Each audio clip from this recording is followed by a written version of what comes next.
하나님, 오늘 이렇게 예배를 드릴 수 있게 해주셔서 감사합니다. 저희 모두가 함께 모여 주님을 찬양하고 주님의 말씀을 드릴 수 있게 하심에 감사드립니다. 이 예배가 주님께 온전히 드려지는 예배가 되도록 도와주세요. 저희 각자의 삶의 어려움이나 아픔이 있을 때 주님께서 함께 하시고 위로해 주시기를 기도합니다. 또한 이 시간 모인 모든 이들이 주님의 뜻을 잘 이해하고 실천할 수 있도록 지혜를 주시고 서로 사랑하며 살아갈 수 있는 힘을 주세요. 아멘. 교회와 성도님들 그리고 우리나라와 세계 모든 사람들이 하나님의 사랑을 느끼고 주님의 평화가 이 땅에 가득할 수 있도록 인도해 주세요. 아멘. 하나님, 저희가 어디서든 주님의 빛을 반영하며 살아갈 수 있게 해주시고 오늘도 주님께서 주시는 평안과 기쁨을 온전히 드릴 수 있도록 도와주세요. 아멘. 예배를 통해 주님의 뜻을 더 잘 깨닫고 삶 속에서 실천할 수 있도록 인도해 주세요. 이 모든 기도 예수님의 이름으로 기도드립니다. 아멘.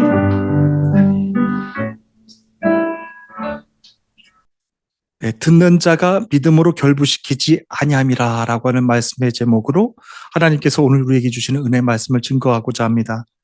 사람이 똑같은 사물을 보더라도 그것을 어디서 보느냐에 따라서 생각하는 것과 해석하는 것이 달라집니다. 또 그것을 전체로 보느냐 아니면 부분으로 보느냐에 따라서도 얼마든지 생각과 해석이 달라집니다. 결국 똑같은 것을 보고 있는데도 때로는 그것 때문에 서로 싸우기도 하고 다툼이 생기기도 합니다.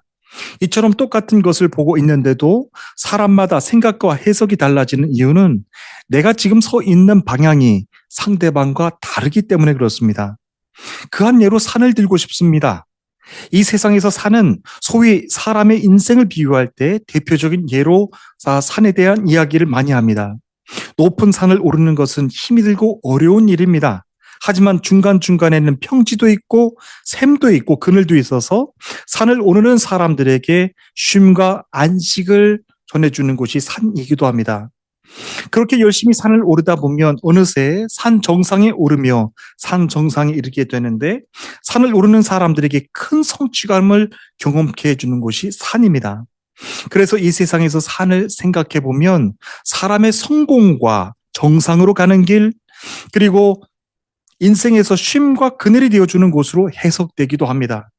중요한 것은요, 산을 볼 때도 전체를 볼 것이냐, 아니면 부분적으로 볼 것이냐, 아니면 과정으로 볼 것이냐, 아니면 정상에 오르는 결과만을 나타내 주는 것으로 볼 것이냐에 따라서 산에 대한 해석은 완전히 달라지는 것입니다. 성경 안에도요, 산이 많이 기록되어 있습니다. 구약에서는 모세가 하나님께 십계명을 받았던 신의 산이 있습니다. 그리고 엘리야 선지자가 바알과 아세라 선지자 850명과 싸워서 승리한 갈멜산이 있습니다. 신약에서는 예수님이 예루살렘에 입성하셨을 때와 십자가를 지시기 바로 전날 십자가의 사명을 다 이루게 해달라고 아버지께 땀방울이 핏방울이 되도록 기도하셨던 겟세마네 동산이 있었던 감람산이 있습니다. 똑같은 산을 보더라도요, 어느 방향에서 보느냐에 따라서 사람이 생각과 해석이 달라집니다.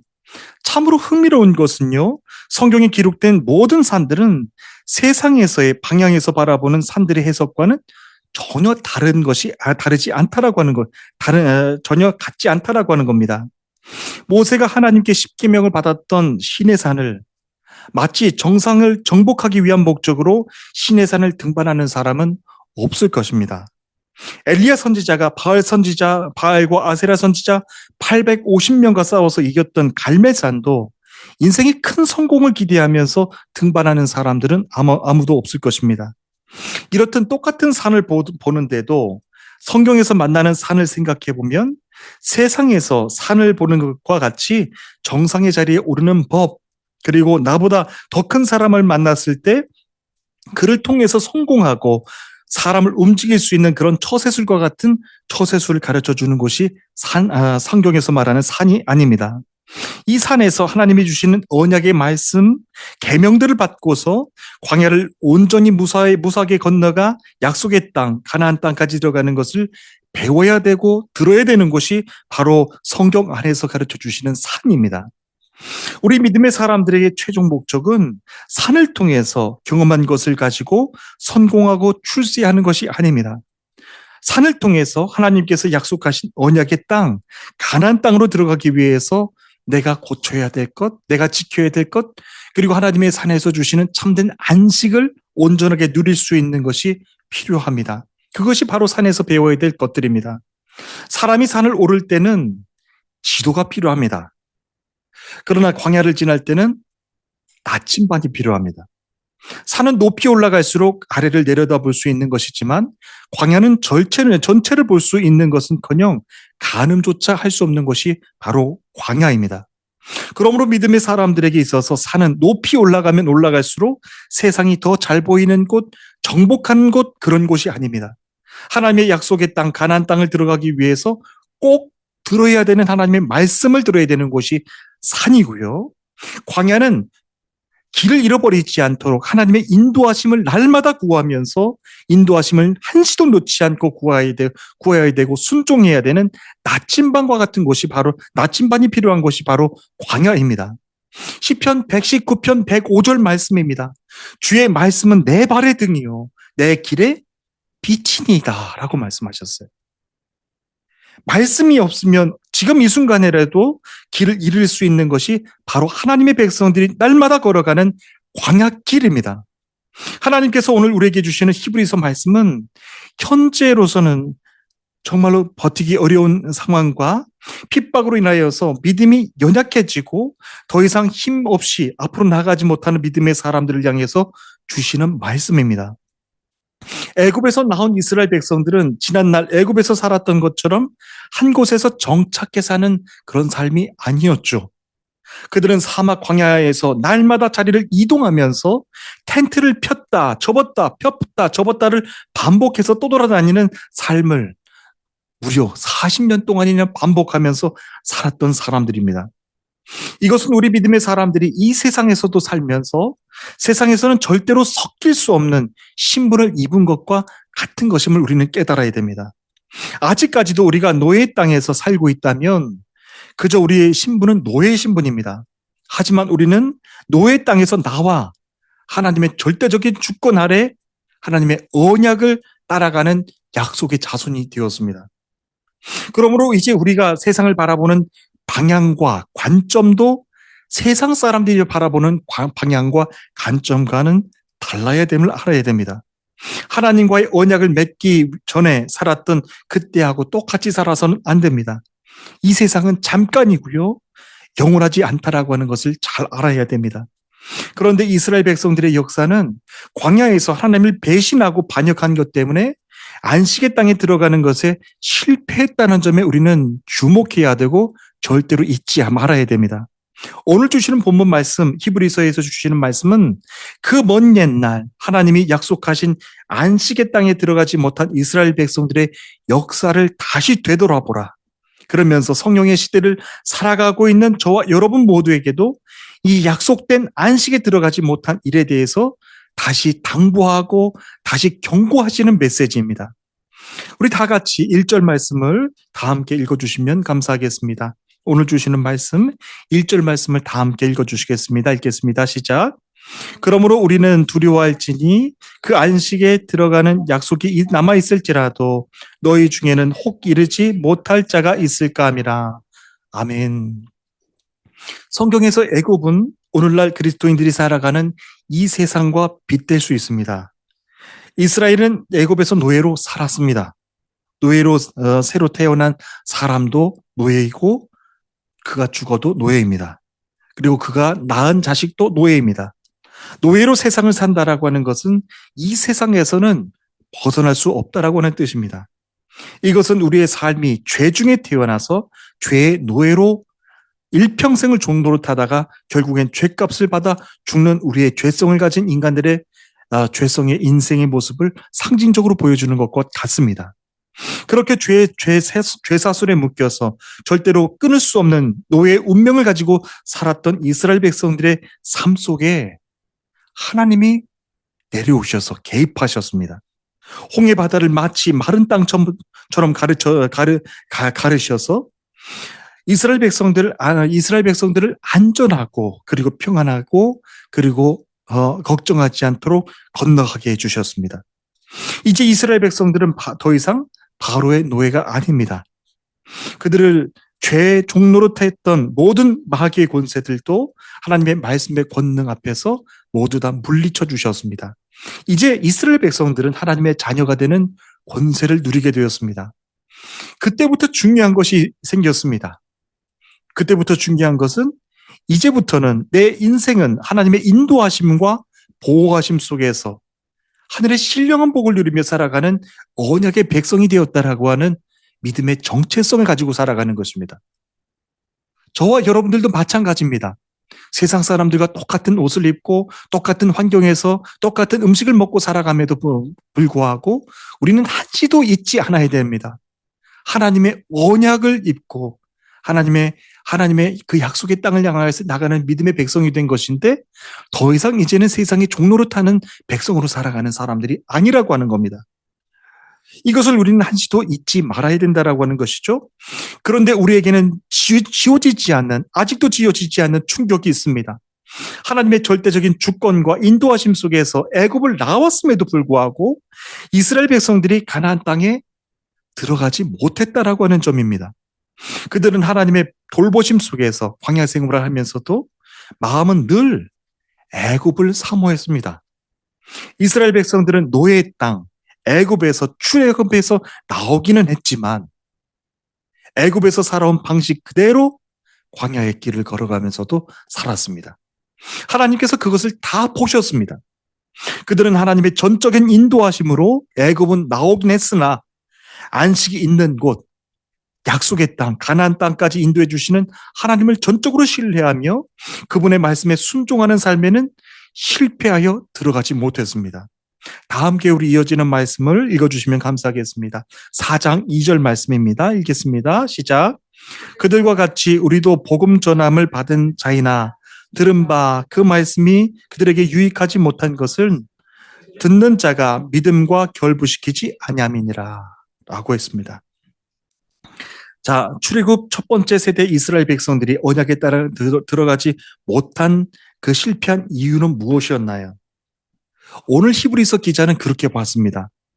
오늘 히브리서 기자는 그 이유에 대해서 이렇게 전합니다. 듣는 자가 믿음을 결부시키지 아니함이라 라고 했습니다. 이 말씀은 그것이 들은 자들 속에서 믿음으로 묶여지지 아니하였다라고 하는 뜻입니다. 하나님의 말씀이 그 말씀을 들은 자들 속에서 믿음으로 묶여지지 않았으면 아무리 언약의 은혜를 입은 이스라엘 백성들이라고 할지라도 결국엔 그 이유 하나 때문에 언약의 땅에 들어가지 못하게 된다라고 하는 말씀입니다. 이스라엘 백성들의 불신앙을 한번 생각해 보십시오. 메마른 광야 땅에서도 하늘의 만나와 메추라기를 날마다 먹었고 바위에서 터져나오는 생수를 마시면서 그 광야 땅에서도 생명을 이어갔습니다. 이스라엘 백성들은 광야에서 하나님의 영광을 보았고 하나님이 누구신지 어떤 분이신지를 하나님의 권능 아래에서 다 배웠습니다. 광야에서 불볕과 같은 뜨거운 한낮에도 구름 기둥으로 만들어 주셔서 시원하게 쉬게 해주셨고 한밤중에도 그들이 얼어 죽지 않도록 불기둥으로 이스라엘 백성들을 죽지 않도록 보호해 주셨습니다. 그렇게 광야에서도 늘 동일하게 주시는 하나님의 변함없는 은혜와 신실하심을 깨닫게 해주시면서 살아가게 해주셨습니다. 그런데 이스라엘 백성들은 그렇게 크신 하나님의 은혜를 받고서도 돌아서면 다시 잊어버리고 또 하나님을 원망하고 불평했습니다. 그들의 눈으로는 직접 보았고 몸으로 직접 체험했던 그 기적들이 믿음의 공동체 안에서 하나님을 아는 지식으로까지는 이어지지 못했습니다. 그러더니 한 사람, 두 사람이 불평하기 시작하다가 이스라엘 백성들 전체가 하나님을 불평하고 원망했고 반역하는 데까지 이르렀습니다. 그 때문에 출애굽 첫 번째 세대들은 모두 광야에서 죽음을 맞았던 것이죠. 하나님의 언약이 그들에게는 없었기 때문이 아니었습니다. 또 하나님의 언약의 땅이 그들에게 없었기 때문도 아니었습니다. 하나님의 말씀을 들은 자들 속에서 믿음으로 서로 묶여져 있지 못했기 때문이라고 하는 말씀입니다. 이 말씀은 하나님께서 오늘 우리들을 개인에게 주시는 말씀이지만 개인의 책임에 굉장히 중요성이 있다라고 하는 말씀을 전해주시는 겁니다. 내가 하나님의 말씀을 들었다면 옆에 있는 믿음의 동역자들과 말씀으로 묶여줘야 된다라고 하는 거예요. 하나님 나라는 절대적으로 개인이 열심히 신앙생활해서 개인만 열심히 상급받고 개인이 들어가는 곳이 아니라고 하는 거예요. 말씀을 들은 자들 안에서 말씀이 서로 묶여서 서로 믿음의 공동체가 서로 앞으로 나아가게 되는 것. 믿음의 백성들이 다 같이 들어가는 것이 바로 하나님 나라의 언약의 땅의 개념이라고 하는 것입니다. 그 때문에 출애굽한 첫 번째 세대들, 말씀으로 묶이지 못한 것 때문에 그들은 다 언약의 땅 안으로 들어가지 못하고 광야에서 다 죽음을 맞았던 것이죠. 하나님의 언약이 그들을 지켜주었음에도 불구하고 말씀이 그들 안에서 묶이지 못했기 때문에 그렇습니다. 첫 번째 세대들, 출애굽 첫 번째 세대들, 가나안 백성들이, 이스라엘 백성들이 가나안 땅을 들어가지 못한 것은 지금으로부터 먼 과거에 일어난 사건이었지만 이런 성령의 시대를 살아가고 있는 지금도 우리들에게 그대로 적용되고 있다라고 하는 것을 하나님께서 경고해 주시는 말씀입니다. 예수님의 제자들을 보십시오. 제자들은 예수님의 십자가의 복음의 말씀을 다 들었습니다.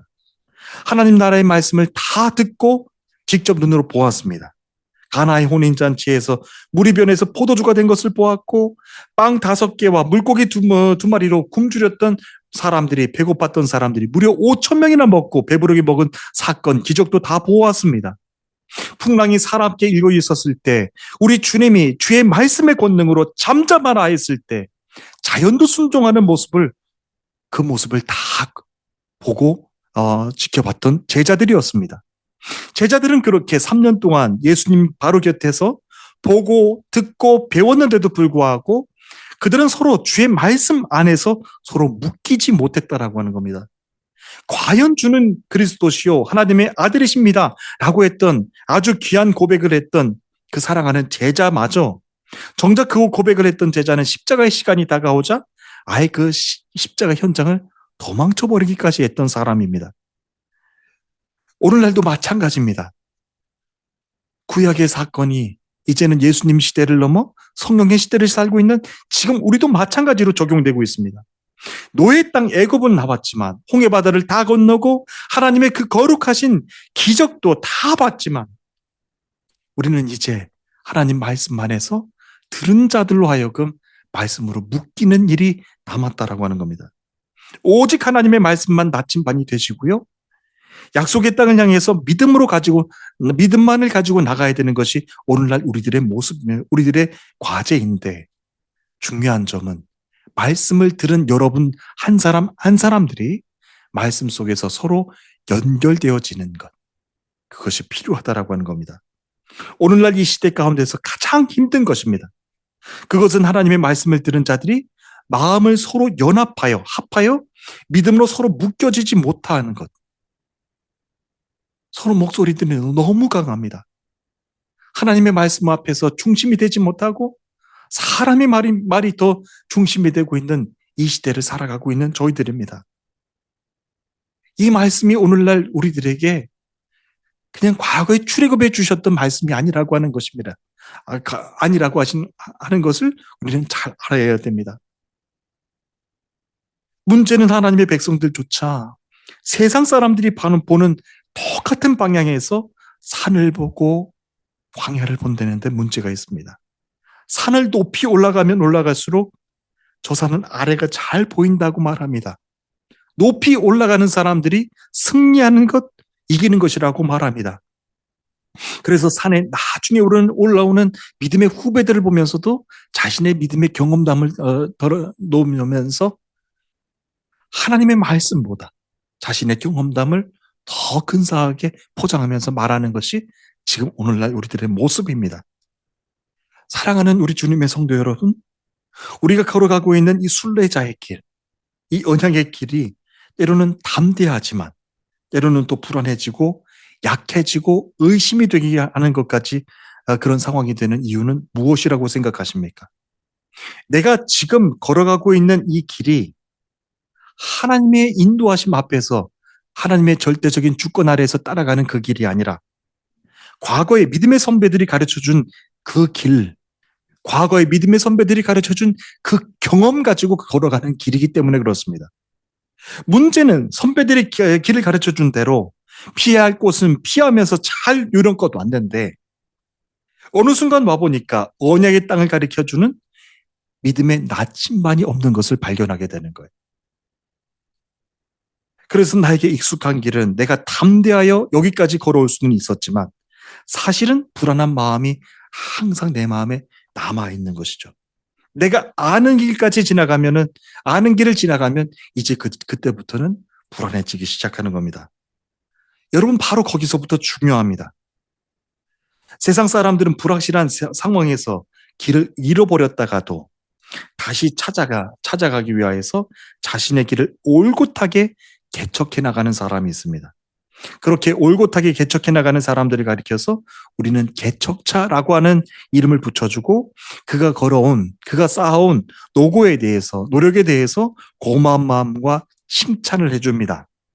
이는 당연히 그렇게 해줘야 되는 것이죠. 남들이 걸어가 보지 못한 길을 끝까지 개척해 나가면서 그의 세상 인류를 위하여서 그렇게 길을 개척해 나가는 일은 참 귀한 일입니다. 그런데 믿음의 사람들의 경우는 그것과 다른 것입니다. 세상 사람들과 똑같은 그런 불확실한 상황을 닥칠 때 얼마든지 믿음의 사람들도 길을 잃기도 합니다. 하지만 하나님을 날마다 의지하며 살아가는 우리 믿음의 사람들이 길을 잃었을 때는 하나님 없이 살아가는 세상 사람들이 자신의 지혜와 경험에 의지해서 길을 개척해 나가는 것처럼 해서는 안 된다라고 하는 겁니다. 여러분들에게 말씀을 시작하면서도 전해드렸던 것처럼 똑같은 산이라도요, 세상 사람들이 바라보는 산과 우리 하나님의 백성들이 바라보는 산의 개념은 절대로 다른 산 개념인 것을 알아야 됩니다. 세상 사람들은 산을 정복하기 위해서 등반을 하는 것이지만 믿음의 사람들은 하나님이 그곳에서 말씀하셨기 때문에 그 산이 중요한 겁니다. 믿음의 사람들이 살면서 의욕이 약해지고 세상에서 나만 뒤처진 것 같고 비전도 없는 것 같고 힘도 없이 살아가는 것 같은 내 모습을 바라보게 될 때 그때 가장 중요한 것은 세상 사람들처럼 개척해 나가려고 내 힘을 쓰는 것이 아니라 그 순간부터 나를 강건하게 회복해 주시고 생명의 길, 의의 길로 인도해 주시는 하나님의 말씀을 다시 간절하게 붙잡는 것입니다. 아무것도 보이지 않는 광야길에서 필요한 것은 믿음의 사람들에게 필요한 것은 나침반이 되어 주시는 하나님 말씀 붙잡는 것입니다. 하나님의 말씀을 간절하게 붙잡고 나가야 되는 것이죠.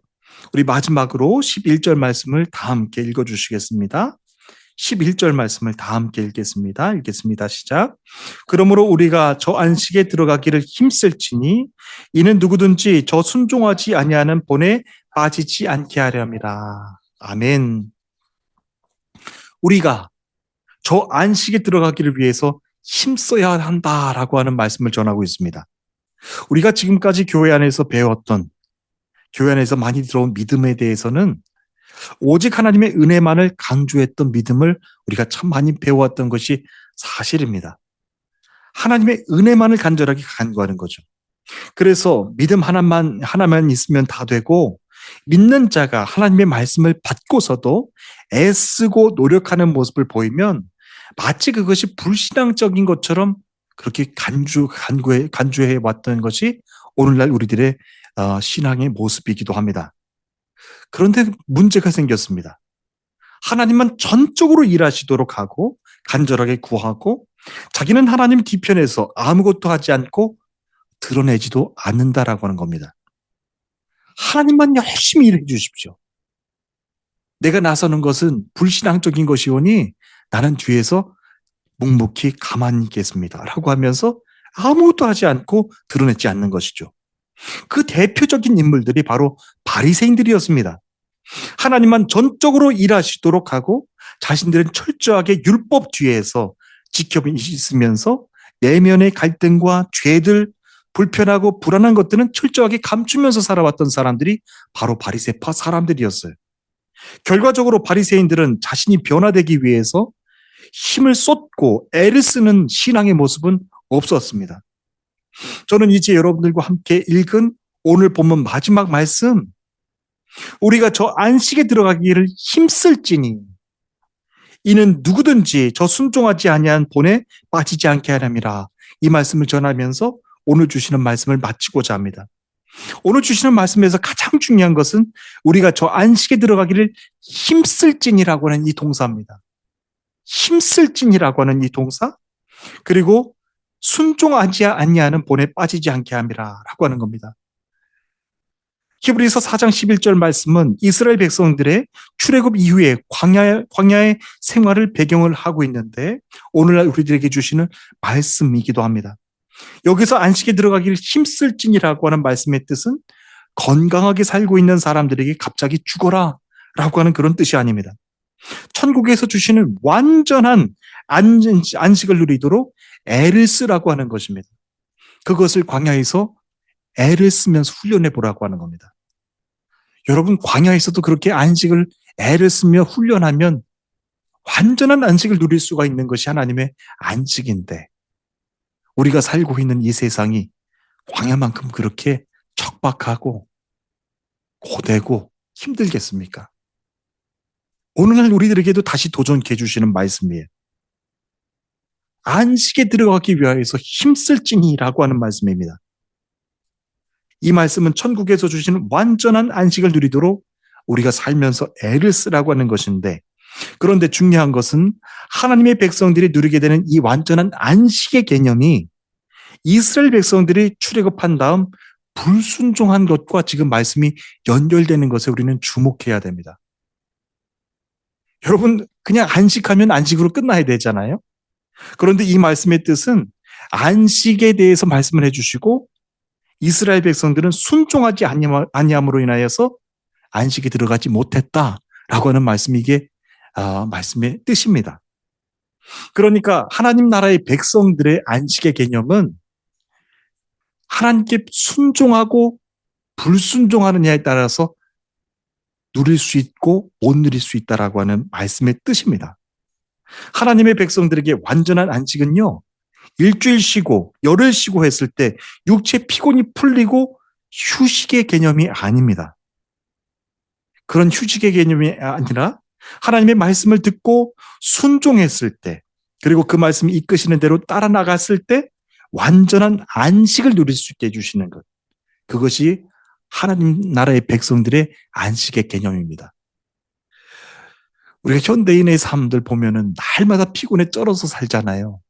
그래서 우리가 하나님 말씀을 들으면서 안식을 누리고 싶습니다, 평안하고 싶습니다 라고 하는 말씀을 드리는 어렵지 않게 전하는데, 서로 나누는데, 우리 믿음의 사람들에게 안식은요, 일주일 쉬는 것, 열흘 쉬어서 쉬는 것, 그런 휴식의 개념이 아니라 하나님께 온전히 순종함으로 인하여서 완전한 안식에 들어가는 것을 뜻한다라고 하는 것입니다.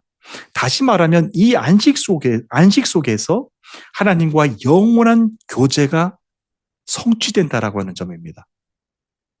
하나님과의 영원한 교제가 이루어지고 하나님과의 완전한 구원이 이루어지는 것이 바로 하나님 나라의 백성들의 안식의 개념입니다. 이제 오늘 말씀을 기록한 히브리서 저자는 이렇게 전합니다. 들었으나 믿음과 결부시키지 아니한 과거 이스라엘 백성들의 실패를 다시는 반복해서는 안 된다. 그래서 지금 이 말씀을 듣는 주의 성도들이 믿음과 순종함으로 하나님의 영원한 안식에 참여해야 되는데, 말씀 안에서 서로 연합하여 묶여야 된다라고 하는 겁니다. 제가 달력을 보니까 어느새 2025년도도 절반이 다 지났습니다. 이 세상에서는 성실하고 열심히 살아온 여러분들이실 것입니다. 그러나 오늘 주시는 말씀을 가슴 깊이 우리가 새기기를 원합니다.